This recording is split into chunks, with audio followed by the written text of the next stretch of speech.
ఏప్రిల్లోని Lok Sabha elections ఉంటాయని రాష్ట్రం నుంచి ఎక్కువ ఎంపీ సీట్లు గెలవాలని నాయకులకు సూచించారు state BJP chief Kishan Reddy. అనంతరం సాలార్జంగ్ మ్యూజియంలోని 2 బ్లాకులను ప్రారంభించారు.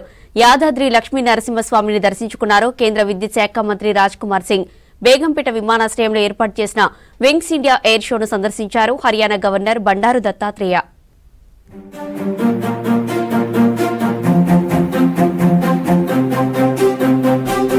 మూడోసారి కూడా మళ్లీ మోదీనే ప్రధాని అవుతారన్నారు రాష్ట్ర బీజేపీ అధ్యక్షుడు కిషన్ రెడ్డి. లోక్సభ ఎన్నికల్లో 350కి పైగా గెలుస్తామన్నారు. మోదీ హయాంలో అన్ని రంగాల్లో ముందుకెళ్తున్నామని అన్నారు. ఏప్రిల్లోనే ఎంపీ ఎలక్షన్స్ ఉంటాయని, రాష్ట్రం నుంచి అత్యధిక ఎంపీ స్థానాలు గెలవాలని నాయకులకు పిలుపునిచ్చారు కిషన్ రెడ్డి.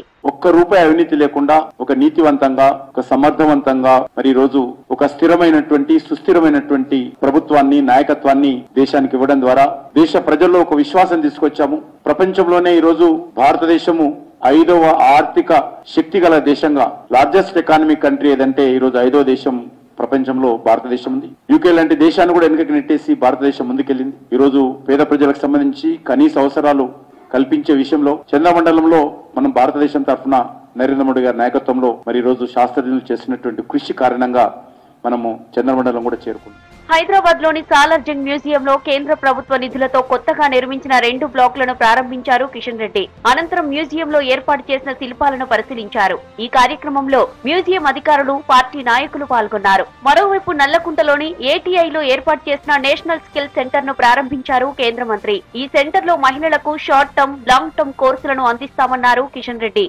మహిళల సాధికారత కోసం బేటీ బచావో బేటీ పడావో కార్యక్రమం కావచ్చు, నేషనల్ స్కిల్ ట్రైనింగ్ ఇన్స్టిట్యూట్ కావచ్చు, ఈ రకంగా అనేక కార్యక్రమాలు నరేంద్ర మోడీ గారి ప్రభుత్వము గత అనేక రోజులుగా మరి దృష్టి కేంద్రీకరించి చేస్తున్నటువంటి విషయాన్ని కూడా అన్నిట్లో కూడా మహిళలు ముందుంటున్న విషయం మనం చూస్తా ఉన్నాం.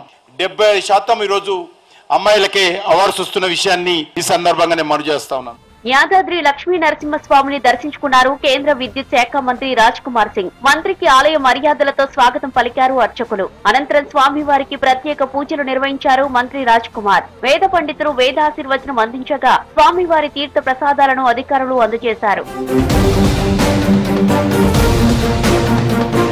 హైదరాబాద్ బేగంపేట విమానాశ్రయంలో వింగ్స్ ఇండియా ఎయిర్ షోను సందర్శించారు హర్యానా గవర్నర్ బండారు దత్తాత్రేయ. ఈ షోలో ప్యాసింజర్ల విమానాలు, యుద్ధ విమానాలు, హెలికాప్టర్లు, మనుషులను మోసుకెళ్లే డ్రోన్లు, ఎయిర్ అంబులెన్స్లను పరిశీలించారు.